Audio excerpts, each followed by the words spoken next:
Hello guys, ये एक आम किचन फॉइल है और ये एक तेज चाकू है जिसे हमने इसी किचन फॉइल से बनाया है। यकीन नहीं हो रहा है ना? तो देखिए।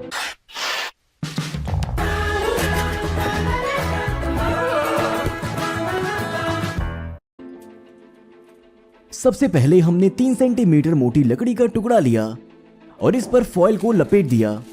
ये आपको अभी थोड़ी देर में पता चल जाएगा कि हमने ऐसा क्यों किया। तो हमने 2 फॉइल इस पे लपेट लिए। अब हम लकड़ी को हटाकर हल्के हाथ से फॉइल को बराबर कर लेंगे। इसको और अच्छी तरह से बराबर करने के लिए हम हथौड़ी की मदद लेंगे। हमें लगता है कि ये मेज हथौड़ी की मार ज्यादा देर तक नहीं सह पाएगी, इसीलिए हम इस निहाई की मदद लेंगे। ये पुराना जरूर है लेकिन हमारा काम इससे चल जाएगा।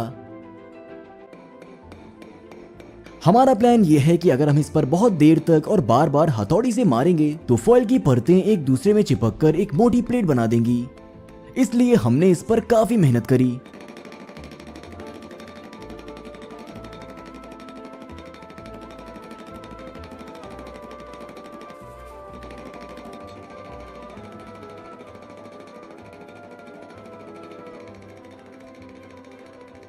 इसमें बहुत वक्त लगा, लेकिन फिर भी फॉइल की परतें बहुत कम ही चिपक पाईं। चाकू बनाने के लिए इतना काफी नहीं होगा। अच्छा, अगर हम अपने गैस बर्नर पर इस फॉइल को गर्म करें और उसके बाद इस पे हथौड़ी से मारें तो कैसा रहेगा? बर्नर की गर्मी की वजह से फॉइल मुलायम हो जानी चाहिए, जिससे इसकी परतों को एक दूसरे से चिपकने में काफी आसानी होगी।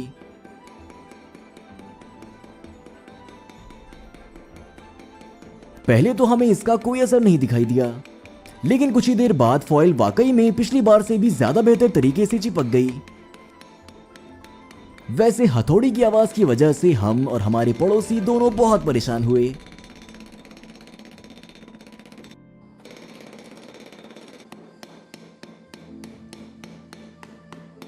शाम तक हथौड़ी की आवाज से साफ पता चलने लगा कि फॉइल की प्लेट काफी ठोस हो रही है, जिसके लिए हमने इसे काफी गर्म कर दिया था। यहां तक कि उसकी गर्मी प्लास से होकर हमारे हाथों तक आ रही थी। हमें डर लगने लगा कि कहीं प्लास की हैंडल्स ना पिघल जाएं, इसलिए हम इसे बार बार ठंडा कर रहे थे। अगले दिन की दोपहर तक हमने देखा कि ये ना सिर्फ आपस में बहुत अच्छी तरह से चिपक गए थे, बल्कि ये एल्युमिनियम की एक ठोस प्लेट जैसी बन गई। और हमने सब करने के दौरान गलती से अपनी पसंदीदा मेज जला ली थी, लेकिन फिर भी हमें इस बात की खुशी है कि हमने जैसा चाहा था फॉइल वैसा बन गया। इसके बाद हमने एक आम चाकू लिया और अपनी एल्युमिनियम की प्लेट पर रखकर मार्कर से निशान बना लिया।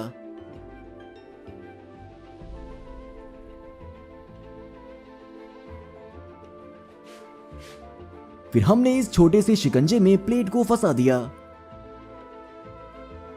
फिर आरी की मदद से बहुत संभाल के इस प्लेट को काटना शुरू किया।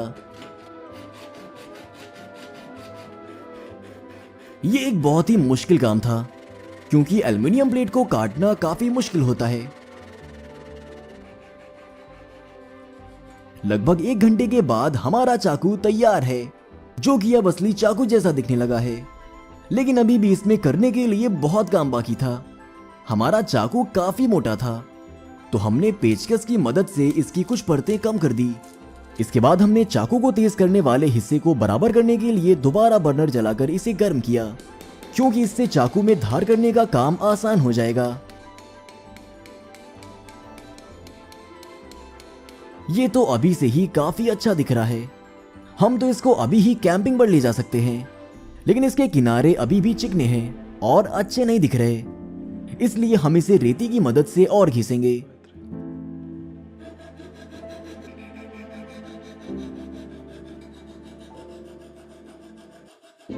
और आज दिन भर हमारे पड़ोसियों ने घिसाई की आवाजें सुनी। कुछ ही देर में किनारे काफी साफ लगने लगे।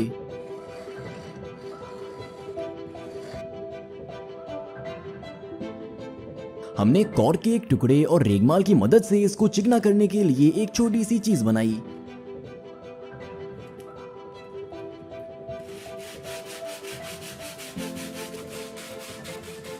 हालांकि आखिर में ये उतना चिकना तो नहीं हुआ, लेकिन फिर भी ये अच्छा दिख रहा है। लेकिन इसका धारदार हिस्सा अभी भी बिल्कुल धारदार नहीं है, इसलिए हमें अभी भी इसके धारदार हिस्से पर काम करना है। हमने इस तरह का चाकू की धार तेज करने वाला पत्थर लिया और शिकंजे में फंसा दिया। इसकी मदद से हम धार बनाने का सबसे पहला और अहम काम करेंगे। हम चाकू में धार बनाने के एक्सपर्ट तो नहीं हैं, फिर भी हमें थोड़ा बहुत जो पता है उसकी मदद से हम कोशिश करेंगे। देखते हैं आखिर में क्या होता है। अब हम हीरे की परत वाले टुकड़े को लेकर इस चाकू में धार बनाएंगे।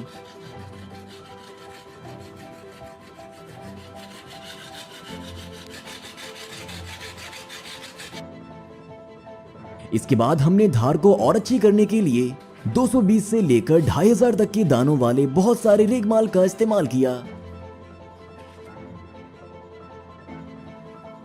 सभी रेगमाल से हमने चाकू के दोनों तरफ धार बनाई, जिससे यह थोड़ा बहुत काटने लायक तो हो ही जाए। कुछ घंटों बाद हमें ये नतीजा मिला। इसकी धार अच्छे से बनी है या नहीं ये तो नहीं पता, ये हम वीडियो के आखिर में देखेंगे जब हम इससे काटने का टेस्ट करेंगे। अब चाकू बिना हैंडल के तो नहीं हो सकता, इसलिए हैंडल बनाने के लिए हमने लकड़ी के एक तरह के 2 टुकड़े लिए और उन पर आम चाकू के हैंडल का निशान बना लिया। फिर हमने इसे भी शिकंजे में फंसाकर आरी से काट लिया। वैसे तो हम सारा मुश्किल और लंबा काम वीडियो में नहीं दिखाते, लेकिन इस वीडियो में आप लगभग सारा ही काम फास्ट फॉरवर्ड में देख सकते हैं।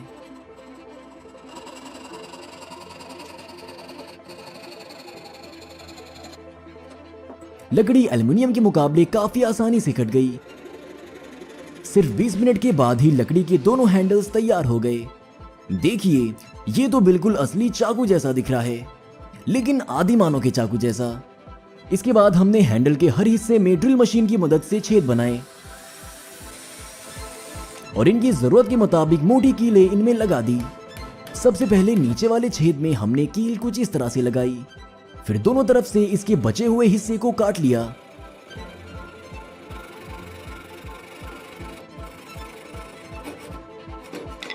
इसके बाद ऊपर वाले छेद में कील को अंदर तक ठोक दिया, जिससे कील के सिर्फ बाहर निकले हुए हिस्से को काटना पड़ा। इससे हमारा काम थोड़ा आसान हुआ। अब हम रेती की मदद से चाकू के हत्थे को चिकना करेंगे।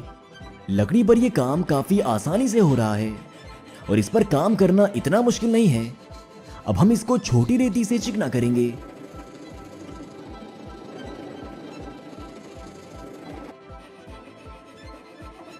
और आखिर में रेगमाल की मदद से सारा खुरदरापन खत्म करके हैंडल को आकार दे देंगे। जरा देखिए, इस पर रेती चलाने से कितना ज्यादा बुरादा निकला है। इसके बाद हमने हत्थे को नमी से बचाने के लिए इस पर तेल लगा दिया।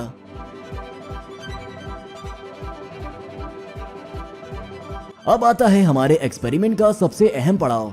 कई दिनों के काम के बाद हमारा चाकू तैयार है। हमें लगता है कि ये काफी अच्छा बना है। इसको देखकर ऐसा लग रहा है जैसे इसे अभी अभी दुकान से खरीद कर लाया गया हो, या शायद ये उससे भी बेहतर लग रहा है। हम इसे अब टेस्ट करने के लिए और इंतजार नहीं कर सकते। सबसे पहले हम एक खीरा लेंगे और उसे एक झटके में काटने की कोशिश करेंगे। हमने ये काफी आसानी से कर लिया।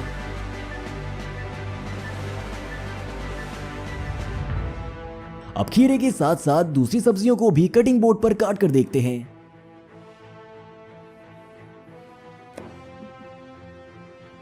कमाल है, ये चाकू तो सब्जियों को बहुत अच्छे से काट रहा है। हमें कोई भी सब्जी काटने में कोई दिक्कत नहीं हुई और नाजुक सा टमाटर भी काफी अच्छे से कट गया। और तो और हमने मजेदार सॉसेज भी बिना किसी परेशानी के काट लिया। आपको यकीन नहीं होगा, लेकिन ये चाकू तरबूज भी बड़ी आसानी से काट सकता है। तो गाइस, हमारे ये एक्सपेरिमेंट कामयाब रहा। हमें यकीन नहीं हो रहा कि कुछ दिनों की मेहनत के बाद हम आम किचन फॉइल से एक खूबसूरत और कारगर चाकू बनाने में कामयाब हो गए। अगर आपको ये वीडियो अच्छी लगी तो आप इसको सोशल मीडिया पर अपने दोस्तों के साथ शेयर करना ना भूलें। अगर आप ऐसा करेंगे तो हमें बहुत खुशी होगी। इस वीडियो को पूरा देखने के लिए आपका बहुत बहुत शुक्रिया। मिलते हैं अगली वीडियो में। Good bye.